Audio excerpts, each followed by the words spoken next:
Ini-interview nila si Boy Dila. At grabe yung mga reaction ng mga taga ABS-CBN, mga taga DCMM. Bitter na bitter. Tinan ninyo, pakinggan. Hapon po, Kong Benny. Kong Benny. Magandang hapon po. Opo. Magandang hapon sa inyo. Happy New Year uli. Happy New Year. Kong Ben. Kong Ben. Ayun, kasi close tayo eh. CGI just released a massive update. Ayan. Oo. Sige. Ayun, akala namin nag-close yung linya eh. Viber to, no? Viber. Ayan. Oo. Sige. Ayan, Kong Benny. Benny, sir. Ben Yes, ka, ma'am. Benny ako. Maan makapagal. Ito nga, ay sinasabi Ma'am, nga malapit na, no? Yung matapos yung 1-year bar rule sa February yan. Feb 6 yata, Feb parang 6. ganon. Ano po yung pinagkakandaan na po ba ito sa Kamara? Actually, wala akong alam dyan, Maan eh. I mean, ang alam ko dyan, yung Makabayan Block will be the one to file the impeachment. Sila magpapile ng impeachment. And sinasabi ko din sa mga kasamahan ko, mukhang wala silang masyadong excitement to support. Yun ang alam ko. Oo. Ay, Kaya, so, I don't know, kung Makabayan Block yan, maaaring mga anim sila. Pero nakikita ko naman na walang masyadong excitement ang mga administration congressman to support the impeachment. So paano ho 'yun? Kung hindi suportado ng mga kongresista, paano magiging kapalaran nun, Kong Benny? Magiging baliwala. The thing is, kasi ang yung sinasabi ng mga congressman natin, magiging baliwala rin sa Senado. Ibig sabihin, more senators will not support the impeachment so, proceeding. ibig sabihin, wala na bang pag-asa na mahabol natin? Sama ng loob ng babae, no? Wala na ba talagang pag-asa? Mahabol natin yan. Talaga kailangan habulin, ano? Diba? Kailangan talagang habulin. Alam mo, ano yan eh, yung bang, sabi ko nga we will just cross the bridge and we get there, no? Yung lagi sinasabi nila.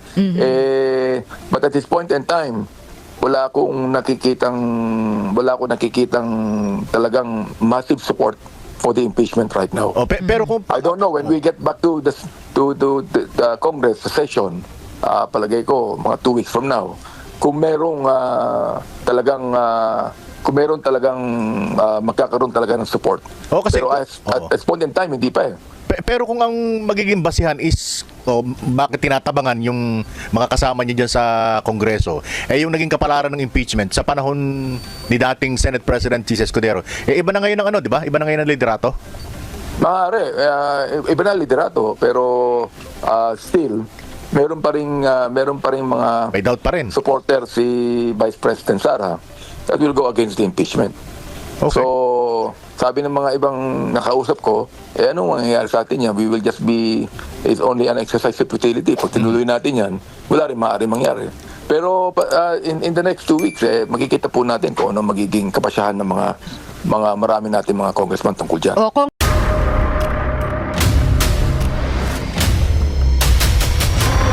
Bago tayo mag-umpisa, baka pwede nyong i-like ang video na to. Malaking bagay ang like sa aming mga content creators. Maraming salamat po.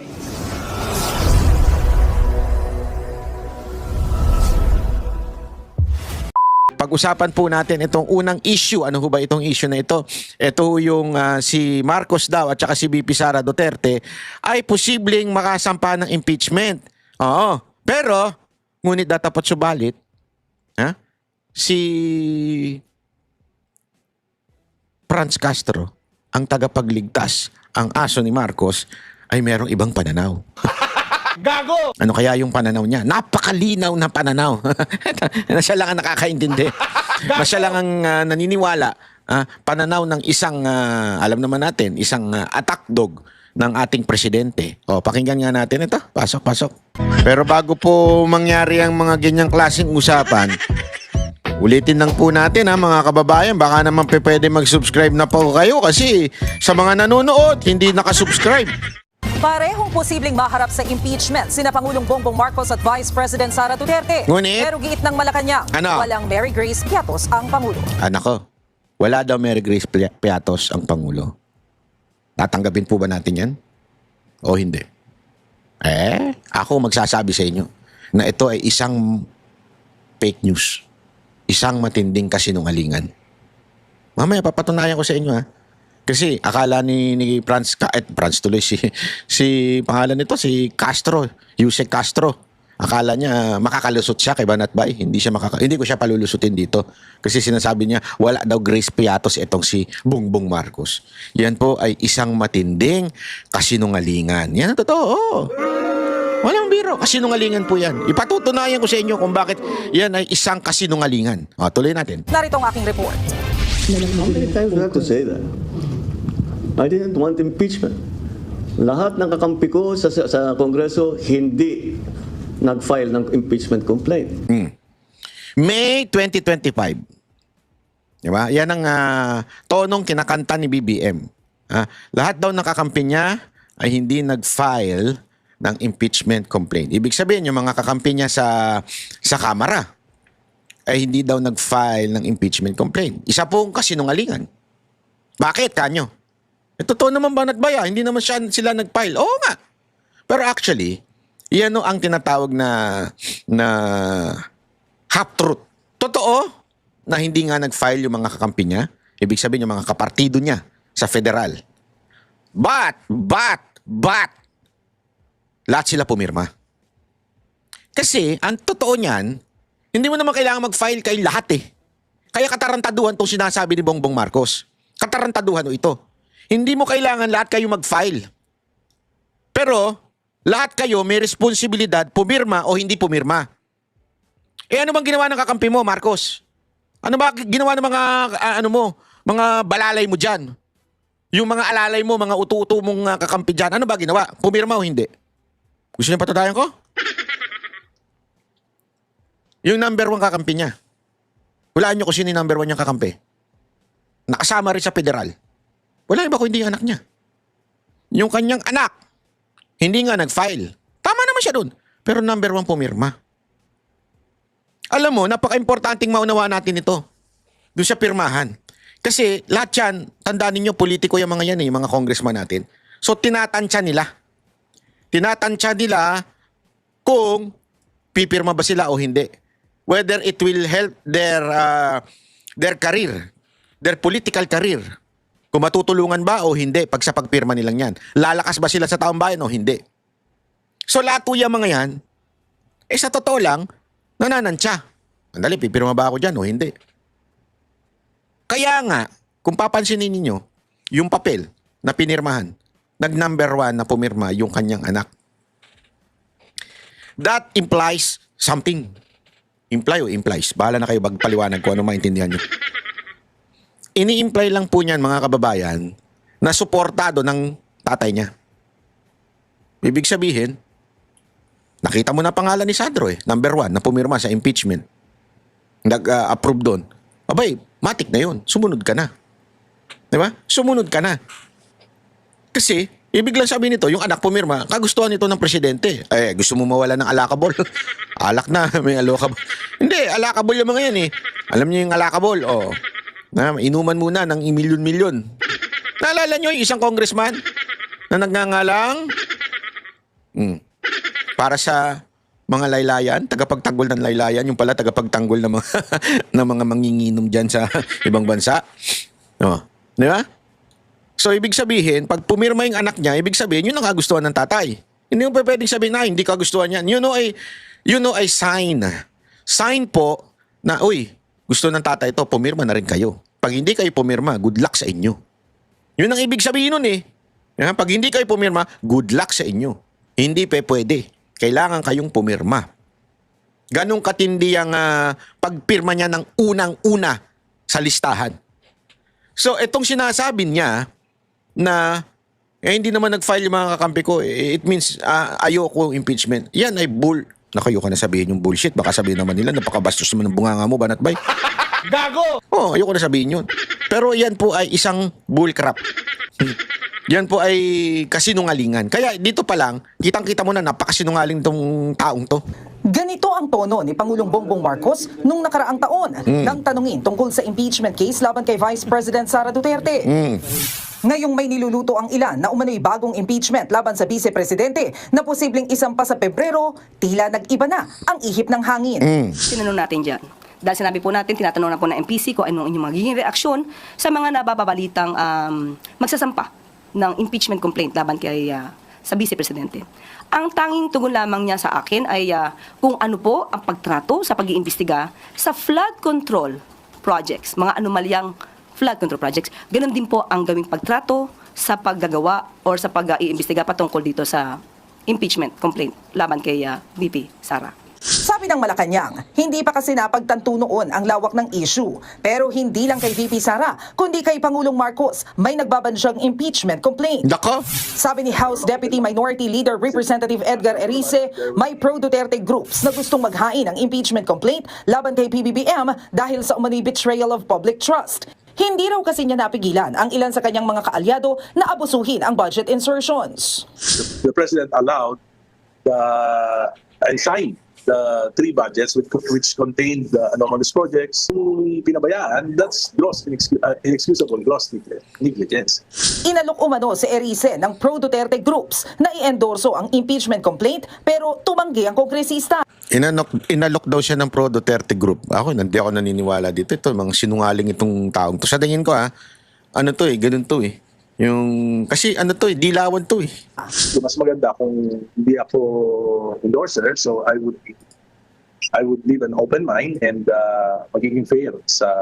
Yan, kikita mo yung mga style na mga ganyan tapos tignan mo, pagka nag-prosper yung impeachment ni Marcos, tingnan mo, isa yun sa mga pipirma, ganyan yan Yan ang mga traditional politician sa ating bansa, yung mga ganyang klaseng dilawan ng karakas. So, yun ang unang reason. Kaya sabi ko, I would rather just participate in the Committee on Justice. Pangalawa, ang reason ko, siyempre, they are pro-Duterte groups. Hindi naman ako identified with the Dutertes. I'm a member of the Liberal Party. So, Ang Malacanang, Grabe, no? So, diyan yung mga style na ganyan ang nakakabuisit. Parang, hindi naman ako pro-Duterte, so I won't join that kind of call. Dilaw ako Liberal Party ko Parang, sandali, this is not about politics. Uy, hindi ito politika. The right question should be, karapat dapat bang ma-impeach? Yung tiwala ba ng taong bayan, nandyan pa ba? Aba, yung negative 3, yan ay nagsasabi na ayaw na ng mga Pilipino dito kay Bongbong. Naintindihan niyo yung ibig ko sabihin? Again, impeachment is not, ibig sabihin ba kriminal ka? Hindi ho. Lagi nating it's question of, do you still have the trust of the people? Yan po ang impeachment. Hindi po yan whether may ginawa ka bang mali o may ginawa kang tama. Hindi yon. Impeachment is nagtitiwala pa ba sa'yo ang taong bayan? Doon sa survey, napaka-obvious na hindi. Which is, yun ang supposedly nire-represent nitong mga congressman. Kaya nga sila po ay representante. Nire-represent po sila nitong mga congressman. So, ibig sabihin, yung negative 3, yan na po yung pulso ng taong bayan. Kaya lang, ang nakakalungkot, kesa naisipin at sabihin na, hindi kasi dahil nga sa nangyaring budget ay nagkaloko-loko, sana ganun Hindi Ano sinabi? Mga DDS yan. Ako ay hindi ako DDS. Ako ay Liberal Party. Dilawan ako. Yun naman yung klaseng pag-iisip meron itong mamang to, no? tinawag lang na chismis at pamumulitika ang nagbabadyang impeachment complaint. Hindi raw ito alintana ng palasyo dahil tiwala sila na makikita ng mga mambabatas na walang ginagawang mali ang Pangulo. Sa mga supporters po ng Vice Presidente na nagnanais po na magsampa ng impeachment complaint, mas maganda po siguro bago magturo at tumingin sa iba, tulungan muna nila ang idolo nila. Unang-una dahil ang usapin dito, ako kasi, ito isang malaking propaganda. I don't think the Duterte quote-unquote supporter congressmen will do that. Number 1, alam naman nila na hanggang ngayon, hawak pa rin po ng administrasyon ang mga congressman. I don't think. Second, with the likes of VP Sara Duterte and the Duterte per se, o si Pulong Duterte, hindi sila ganyan na ipapapush nila, impeach nyo na. Because they know, Tandaan ninyo dadaan ito sa lower house, sa Kamara. Dadaan yan sa mga congressman. Doon pa lang, napakahirap ng palusutin yan. Para ka talagang dadaan sa butas ng karayom, ika nga. Lalo naman sa Senado. Pag umakyat sa Senado, naku po, yari yan kay Achichichi. Yari yan doon sa dalawang self-righteous leader ng Senado na walang iba kung hindi si Senate President at saka itong si balalay niya si Lacson. Hindi totoo Imposible. Kaya ako I don't think kung meron man na gustong magpa-impeach na mga congressmen nating o representante natin dyan sa Kamara, for sure ako, walang basbas yan sa mga Duterte. Hindi ganyan na mga Duterte gumalaw. Yung ganyan, ako po. Ang impeachment complaint ay hindi ito pang media lamang. Hindi ito panakot lamang. Mas maganda po na masagot ang mga issue dahil sinasabi nila ang paglalabas di umano ng balak ng mga supporter ng mga Duterte na magsampa ng impeachment. Sinasabi ng iba, ito para makaiwas di umano ang Vice Presidente sa mga isyung paglustay at mga di umanong pagtanggap ng pondo, milyong-milyong pondo mula sa mga drug lords. Wow! Wow! Wow! Gago! Ang judgmental mo Ano kang klase kang opisyal ka? Sa galing na sa bibig nito yun Lilustay daw ang pera. Napatunayan ba? Pangalawa, tumanggap daw sa mga drug lords. Wow! Ang kapal na mukha mo. Ang kapal na mukha mo, Auntie Claire. Maganda siguro, aminin nyo muna kung meron ba talagang vault dyan at ano nilalagay na pera dyan sa vault. Kanino nyo pinamimigay na vlogger yan. Talagang nanggagaling daw sa drug lord. Bakit ipapapatay ng mga Duterte yun? Hindi, isipin nyo to Sa dami-dami daw nanggagaling daw yung pera sa mga drug lord.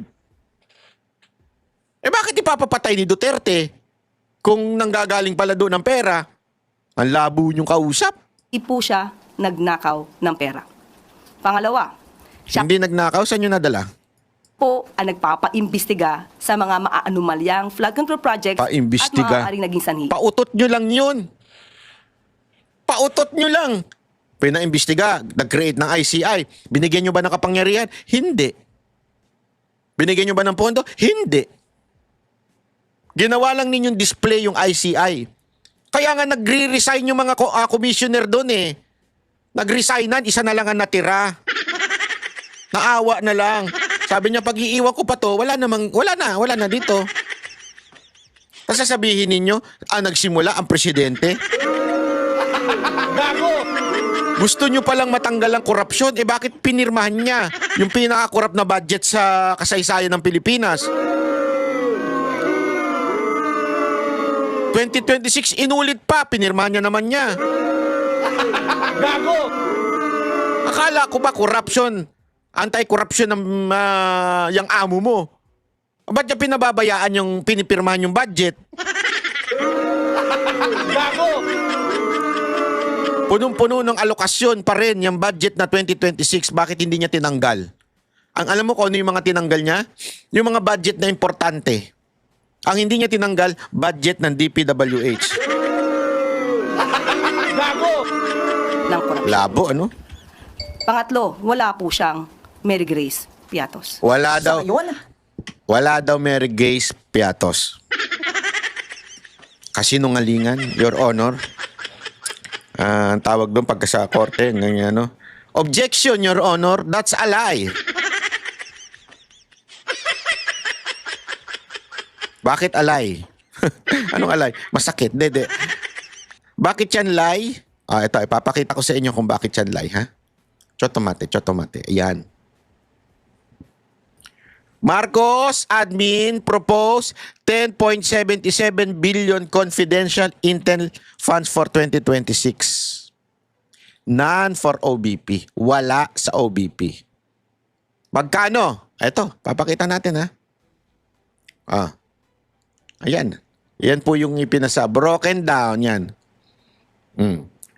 Pangandaman said, the office of the president will get the highest confidential intelligence fund allocation. Magkano? 4.5 billion. Andyan po si Maria Sawing Palad. Nandyan po si Mary Grace Piatos. Buti nga sa OBP, meron pang Mary Grace Piatos eh. Diyan, ipaliwanag nyo nga kung saan napunta yan 4.5 billion. Billion yan ha. Alam nyo ba kung gaano kalaki yung billion na yan? That's a 4,000 million. That's 4.5 billion. So 4,500 million yan. Ganyang kalaki yan. Confidential funds, intelligence funds ng presidente. Saan napupunta? Yan po ang Mary Grace Piatos ng Office of the President. Di ba pinagpipilitan ninyo yung Mary Grace Piatos na magkano lang yun? Half a billion ng OBP? Half a billion yun eh. So 500,000 million. Sorry. 500 million. Oh. Yan dun yung Mary Grace Piatos na sinasabi ninyo. Oh, tanong. Bakit ang Office of the President 4.5 billion? Saan napupunta yan? Kaninong Mary Grace Piatos yan? Alam ko na kung kanino. Kung ang OBP merong Mary Grace Piatos, ang Office of the President may Mary Juana. Maria Juana pala, hindi pala Mary. Maria Juana. Yan ang totoo. Mary Grace Piatos kayo ha. Si Maria Juana.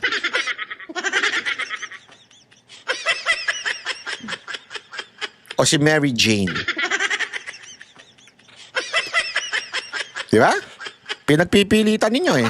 Gago! Oh. Sandali, chotomate. Ha? Chotomate ko dasay. Chotomate! Yan po ay 2026. Magkano yung 2025? Ayun.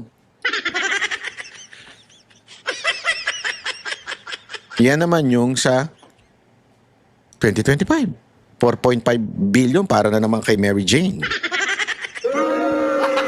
Gago! Diba?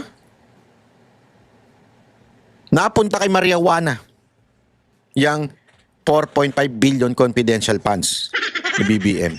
Di umano, allegedly. Tama, mali. Diyan ba napunta yan? Ano ba? O, kala ninyo ha, mga gago kayo ha. Gago! Maria Piatos pala. O, at least yan. Tama, mali.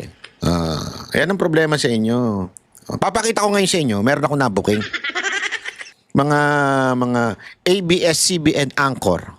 To be particular, yung kanilang radio station na DCMM. Ay, talagang antindi ng bitterness kay BP Sara Duterte. Gusto nyo makita? Gusto nyo makita? Nabuking ko ito.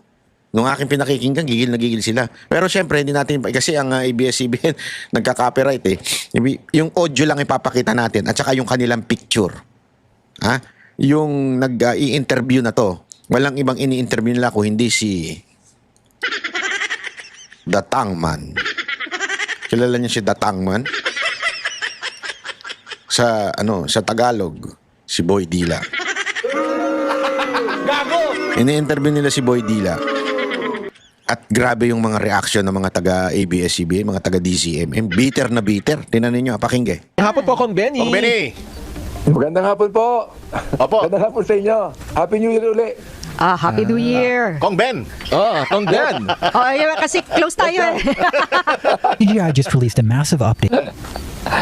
Ayan. Oo. Sige. Ayun, akala namin nag-close yung linya eh. Viber to, no? Viber. Ayan. Oo. Sige. Ayan, Kong Benny. Benny ang Yes, sir. Ben Yes, ka, ma'am. Benny ako. Maan makapagal. Ito nga ay sinasabi Maan, ng malapit na, no? Yung matapos yung 1-year bar rule sa February yan. Feb 6 yata, Feb parang 6. ganon. Ano po yung pinaghahandaan na po ba ito sa Kamara?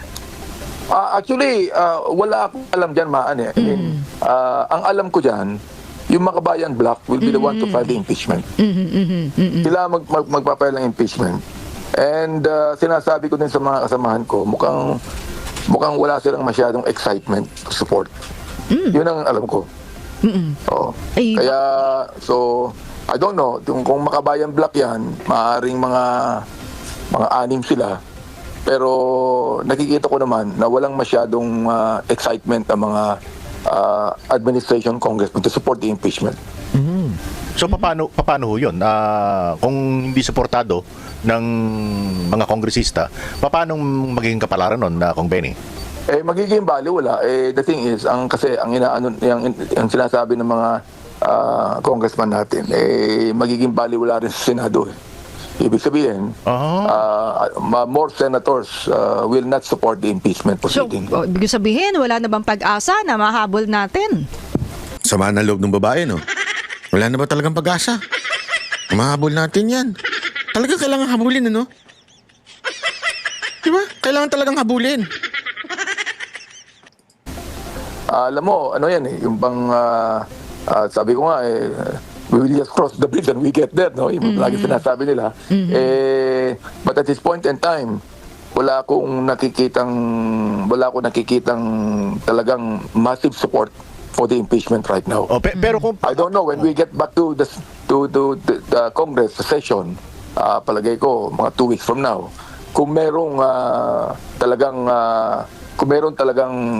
magkakaroon talaga ng support. Kasi, pero at this point in time, hindi pa eh. Pero kung ang magiging basihan is bakit tinatabangan yung mga kasama niya dyan sa Kongreso, yung naging kapalaran ng impeachment sa panahon ni dating Senate President Jesus Escudero, iba na ngayon ang ano, di ba? Iba na ngayon ang liderato?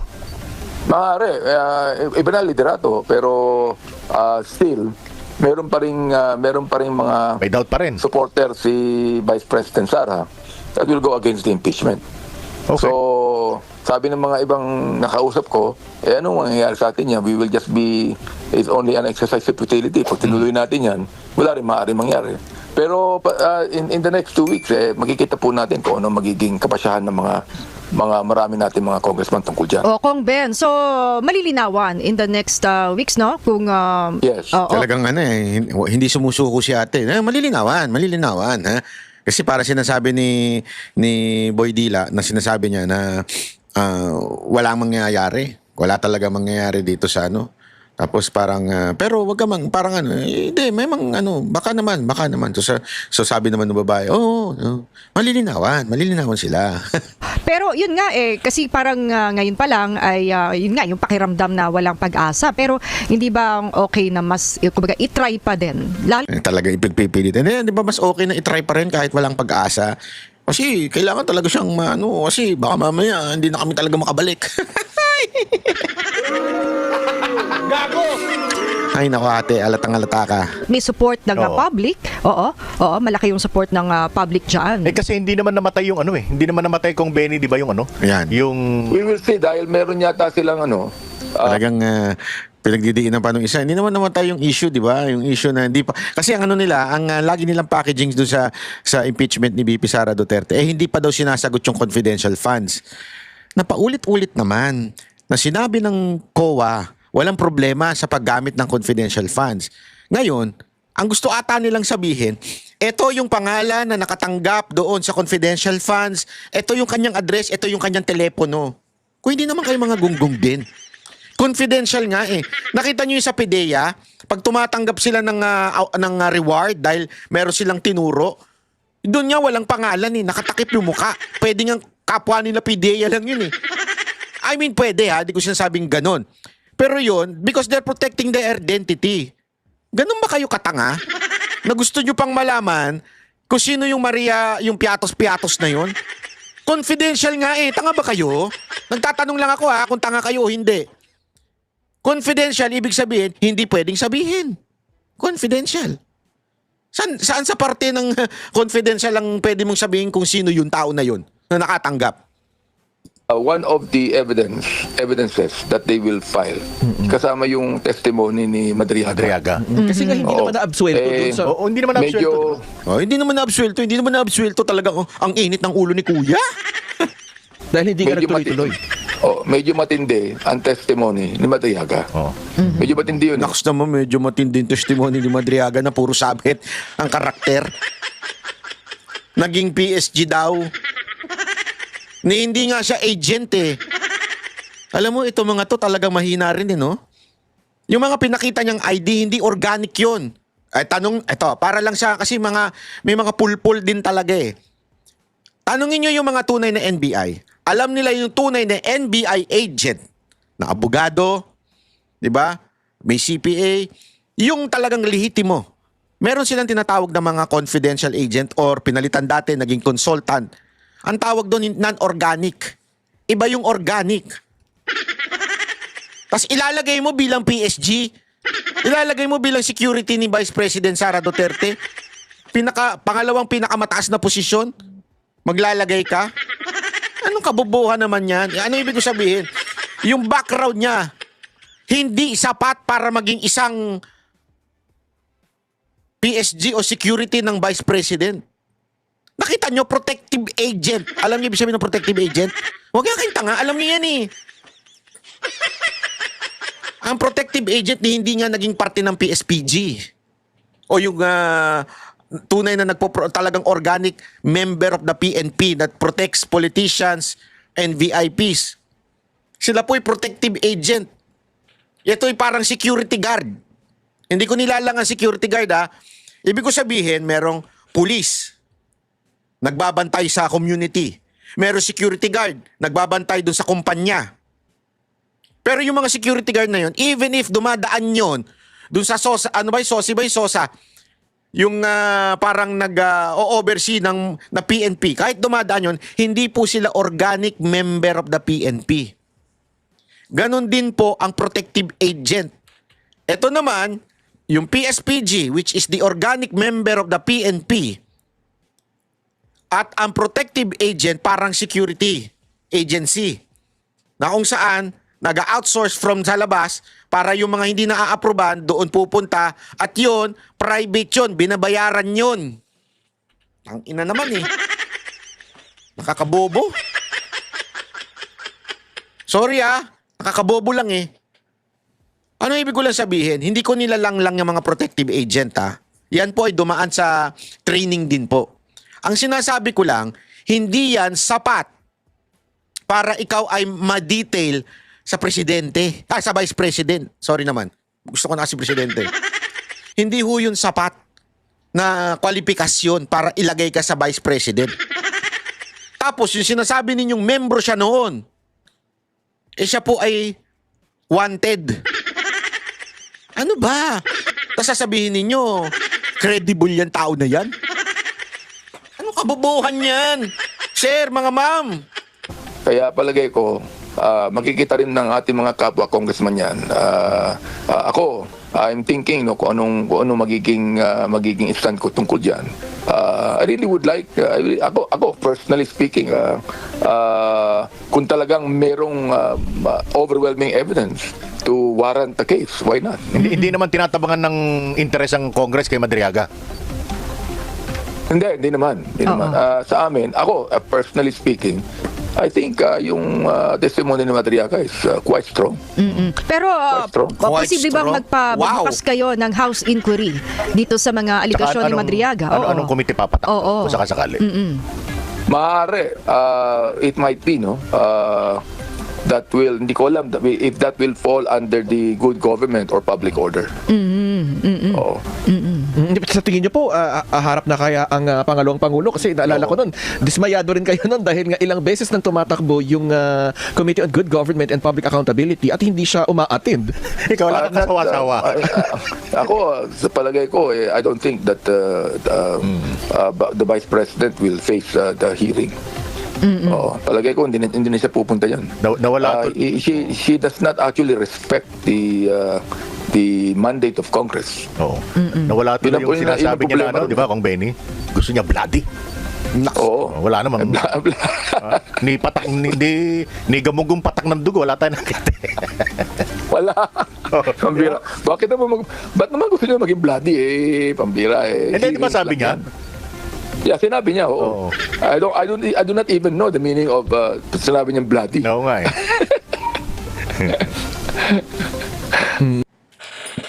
Etong mga to nagsusubok maging maging katawa-tawa pero hindi sila nakakatawa. Ewan ko pinipilit nila Pinipilit nilang matawa Pero hindi naman sila nakakatawa. Ano, saan tayo mapunta? Kung Benny. Oo nga. Kasi the thing is, na-overwhelm kasi ito ng mga corruption on the flood control project. Yun ang problema. So yung binabalik Talagang atat na atat sila doon na i-push yung impeachment. Halatang halata itong mga media na to. Pinagpala kaya ito ni Romualdez? Kayo mga media kayo, pinagpala ba kayo ni Romualdez? Nagtatanong lang po ako, ha? mo sa amin, parang tantamount to saying na wala tayong aasang impeachment this year. Ganun ba? Kasi while we would like to actually tinan natin maigi kung anong mga ebidensya laban sa Vice President. So, ang ebidensya lang would be the 128 million o billion. Pero bakit pinabayaan natin yung flood control projects na bilyon-bilyon ang halaga? Ilang mga Yun ang problema dyan. Oo. Ilang mga congressman na yung naringgan mo o nakita mo ng parang tinatabangan dyan? May mga ilan na eh. Kasi alam mo, the thing is, alam mo naman ang Congress ngayon, they work through the leadership to the political parties, no? At makikita mo naman kung walang masyadong support sa political parties, you would know that the congressman that belong to political parties would not in any way support it. Painumin nyo kaya yung mga yan na pinigang ng aligato. Kayo, painumin kaya kayo ng katas ng ampalaya. Puro kayo bitter eh. Halatang halata ito mga na to, bitter na bitter, no? Painumin kayo kaya ng katas ng ampalaya. Para talaga maging bitter pa kayo. Bakit kaya kayo bitter na bitter? Alam ko na. Kasi nga naman, natanggalan kayo ng prangkisa. Dahil hindi binabayaran ng inyong kumpanya ang ilang mga empleyado ninyo na pag-alaman nung sa kamera. Pakitanong naman sa boss ninyo kung nabayaran nyo na yung TV5, yung news kay MVP. Kasi di ba nagka-issue kayo? Nabayaran nyo na rin ba yun? Nabayaran na rin ba ng kumpanya nyo yun, ng mga boss ninyo? Ako, nagtatanong lang naman ako, ha? Di ba naging issue yan? Ayusin nyo kasi. Ayusin nyo yung kumpanya nyo. Kaya kayo galit na galit eh. No, tapos pag naano na naman kayo, magagalit na naman kayo sa mga Duterte. Ha? Galit na galit kayo kay Marcoleta nun eh, di ba? Buti nga, nanalo siya eh.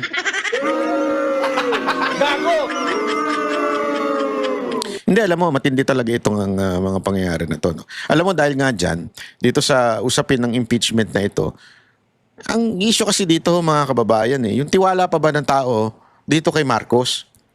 Mantakin mo, ha? Mantakin mo. Kaya ako talaga, nung ako'y nagbabakasyon sa Japan, at pinanonood ko yung mga bali-balita, sabi ko, ano to? Pinirmahan?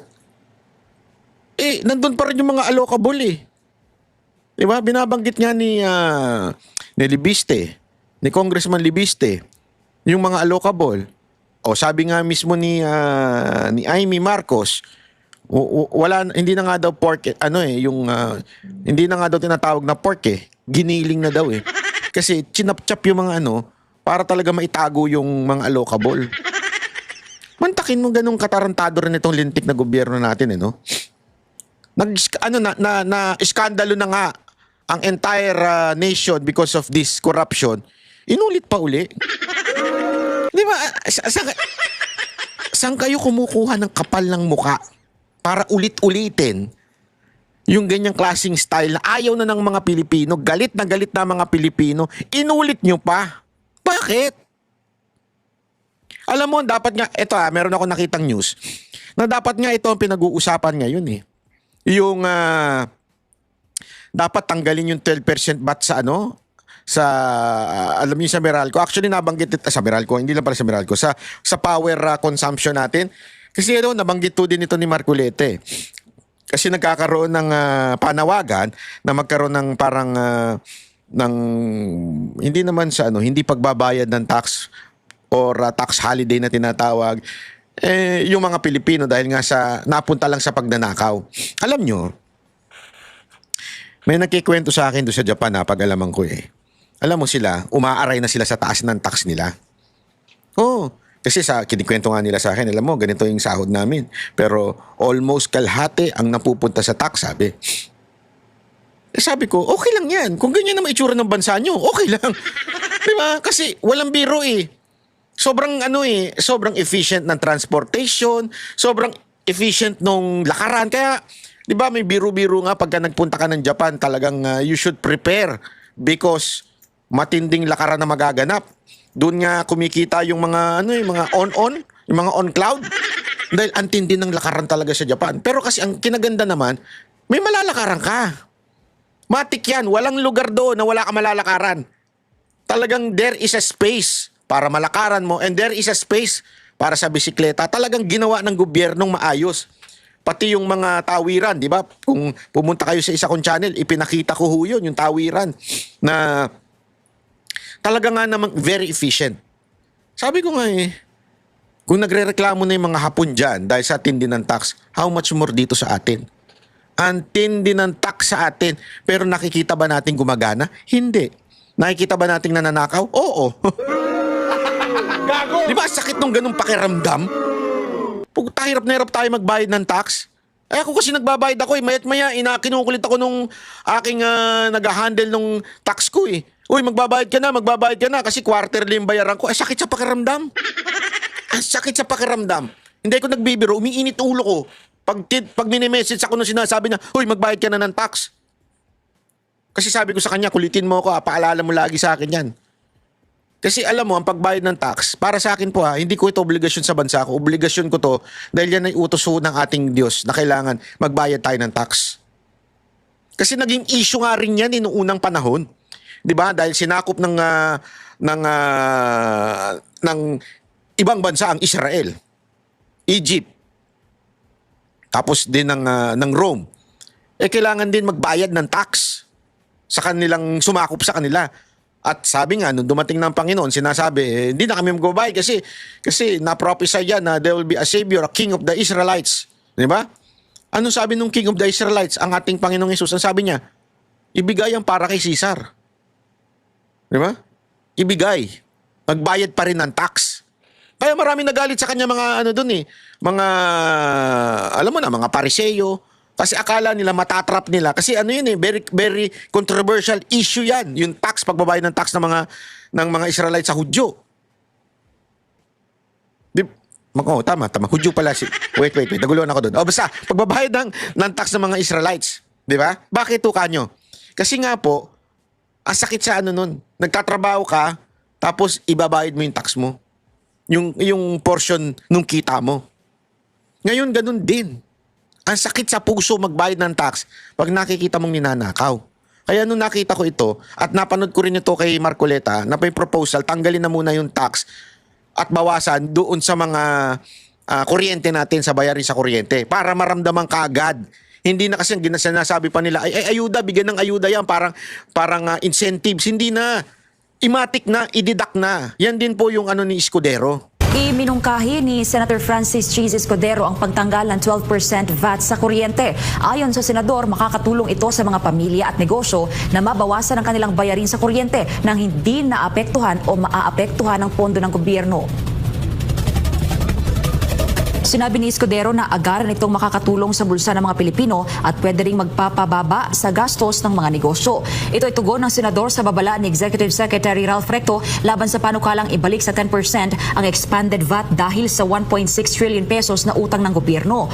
Gate ni Escudero, iba ang kanyang panukala dahil nakatuon lamang ito sa sektor ng kuryente. Sa ilalim ng Senate Bill No. 496, magiging VAT exempt ang bentahan ng kuryente ng generation, transmission at distribution companies pati na ang electric cooperatives. Ayon kay Senator Escudero, bawat piso na matitipid sa kuryente ay may direktang benepisyo sa mamimili at negosyo. Ayon pa sa senador, kabilang sa pinakamahal sa Asia ang singil sa kuryente sa Pilipinas na nagtutulak pataas sa presyo ng bilihin at nagpapabigat sa inflation. Ayan. So alam mo, yan sana tama itong sinasabi ni Cheese Escudero na ito. Para sa akin tama siya, dito sakto ito Ito ang kailangan natin. Sana nga una ko kasi narinig ito kay Marcoleta, pangalawa ito si Cheese Escudero. Dapat talaga, napapanahon na ito. Sa tingin nyo ba napapanahon na ito na tanggalin muna yung tax hanggang hindi naaayos itong korupsyon sa atin? Kasi sa totoo nga lang, ang sabi nga ng mismo ni, napakinggan ko yung paliwanag ni Marcoleta dito, yung parang yung kuryente na nasasayang ang nagbabayad tayong lahat, pinaghahati-hatian natin. yung nasasayang na kuryente dahil sa problema sa linya o whatsoever, tayo nagbabayad. Na dapat sana hindi. Ito talagang pahirap sa atin. Alam nyo, walang biro ito, lalo na ngayong panahon na ito, na yung weather ay weather lang, di ba? Minsan mainit, minsan malamig. Hindi mo masisisi na kailangan talaga mag-aircon. Kasi pag hindi ka nag-aircon, patay ka talaga. Mahirapan ka. Magkakasakit ka. Hindi na, dati, noong unang panahon, nung panahon namin, mga 1980s, ewan ko nung panahon namin, ang naka-aircon lang mayayaman. Kaya nga inggit na inggit kami noon, doon sa subdivision na kami noon nakatira. Kasi sa gabi, biglang may magbubukas ng aircon. Isa lang sa kapitbahay namin na may aircon. Pagbukas niya, maingay pa yung aircon noon. Ganun talaga. Parang nagbukas ng alam mo, sasakyan, ganun. Dahil nga, pangmayaman lang. Pero ngayon kasi hindi na Dahil nga sa tindi ng humidity, init, kailangan na talaga yan. So ano ibig ko lang sabihin? Malaking tulong ito sa mga Pilipino kung mawala itong 12% VAT na ito. Na anong ginagawa naman? Ninanakaw lang naman ng gobyerno ng mga congressman.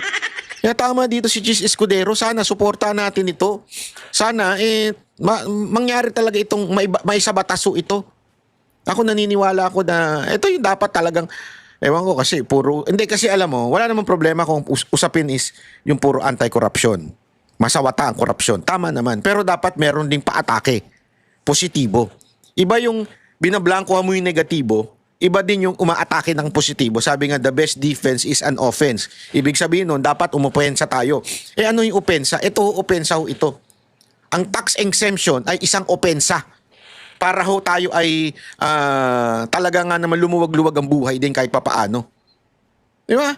Sana, suportahan natin yung mga ganito. Kaya lang, kesa na ginigipit pa yung mama. Ganun katarantado di ba? Ginigipit pa yung mama. Ganyan sa Pilipinas Kung sino pa, halimbawa na lang ako, eto. Isa pang halimbawa dito yung nagkasala. Kilala nyo kung sino yung nagkasala? Yung number 1. Hindi si Alcantara Hindi rin yung isa. Sino? Yung boss nila. Si Bernardo, yung Yusek. Yan talaga ang pinaka may kasalanan. Kasi etong mga district engineer, katulad nila Alcantara, yung mga BGC boys na tinatawag nila. Yan yung mga utusan lang yan Utusan lang. Ang talagang para bagang kumakanang kamay doon sa DPWH, etong si Alcantara, si Bernardo. Siya talagang salarin dyan. Tapos ngayon, bayani pa. Yun pa ang pinagbabasihan ng testimony na laban kay Senator Revilla, dating Senator Revilla. Mas pinaniniwalaan pa yun na isang, alam natin na may kasalanan nitong, malaking may kasalanan nito. Sabi nga nila, big time itong si Yusek Bernardo Siya talaga ang pinakamumamando dyan Tapos siya pa ngayon ang bayani. Alam niyo kung bakit? Bakit nagsasalita ng ganyan yan si Bernardo? Kasi nililigtas niya yung sarili niya. Kailangan niya magturo ng mas mataas, maidamay, para pwede siya maging state witness. Kasi Ama naming Diyos na makapangyarihan sa lahat, salamat po sa iyong pagmamahal na hindi nagmamaliw. Sa gitna ng kaguluhan sa aming bansa, turuan niyo po kaming magtiwala sa iyong hustisya at hindi sa hustisya ng tao. Linisin niyo po ang aming mga puso at ituro niyo po ang tamang daan ng katotohanan at pag-ibig. Tulungan niyo po kaming maging ilaw sa gitna ng dilim at ipakita sa mundo na may pag-asa pa sa pangalan ng aming Panginoon Hesus. Salamat po sa pag-ibig po ninyo at salamat sa pagdinig ng aming mga panalangin at iligtas niyo po kami. Sa pangalawa po niyong pagparito at patawarin po kami sa lahat ng aming mga pagkukulang at pagkakasala sapagkat ito po ang aming samot-hiling sa matamis na pangalan ng aming Panginoon Hesus. Amen. Sa lumang silid, mag-isa kang tahimik. Walang kamera, palakpak ay wala na. Ngunit sa bawat pader ng bayang iniwan mo, may pangalan mong di na mabubura.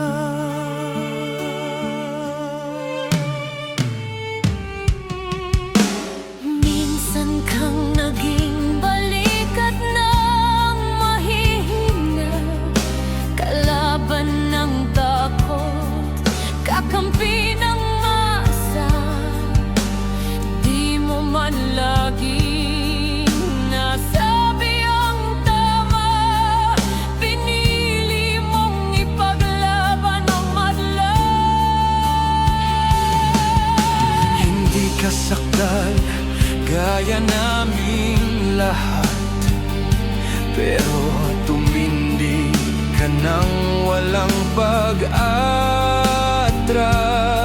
At ngayong pagod ka na, tatay, kami naman ang sasalo ng bawat bigat.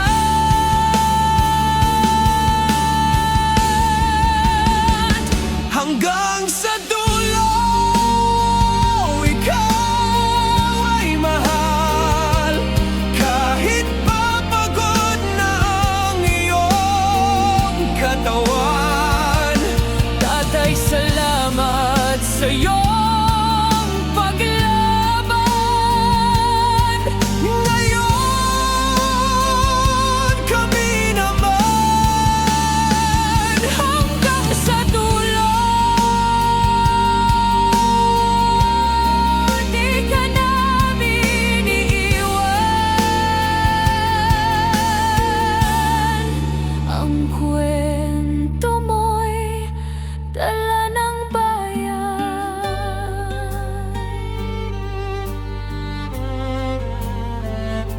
Tahimik ka na sa mga batikos, wala nang tugon, wala nang galit, pero sa mata ng mga maralita, naroon pa rin ang tapat mong alaala. Marami mang di nakaintindi, marami pa rin ang di nakakalimot. At ngayong wala ka ng kapangyarihan, tatay, ang magtatanggol sa'yo ay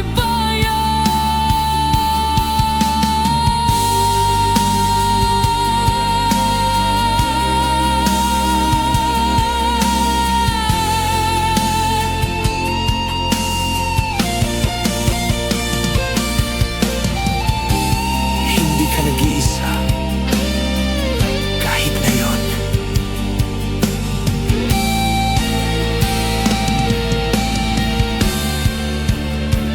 Hanggang sa dulo, tangan ka pa rin sa puso ng batang minsan mong pinakain. Hanggang sa dulo, di ka nag-iisa.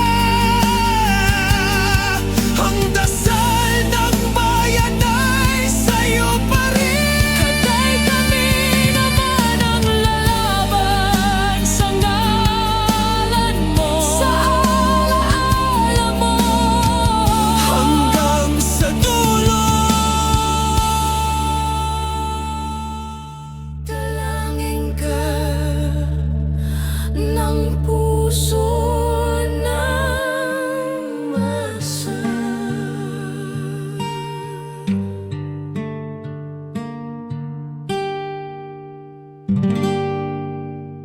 At yun na nga mga kababayan, ano na ang masasabi mo? Kung mayroon kayong hinaing at komento patungkol sa balitang ito, please comment down below. Pag-uusapan natin yan sa comment section. At kung nagustuhan nyo ang video, ay huwag kalimutang mag-like at i-share na din para mas marami pang makaalam at umabot ito sa marami sa ating mga kababayan. Maraming salamat po. Mabuti pa ang sardinas, may label. Eh tayo, wala. Oo nga pala. Nay, ito na yung bayad ko sa isa, ano? O, kunin mo yung isa. Isa muna, iyan, no? Tapos, isa pa, di ba? 4 dapat na sardinas, eh. O, yan. 3 na. Pang-4 na sardinas. Okay na.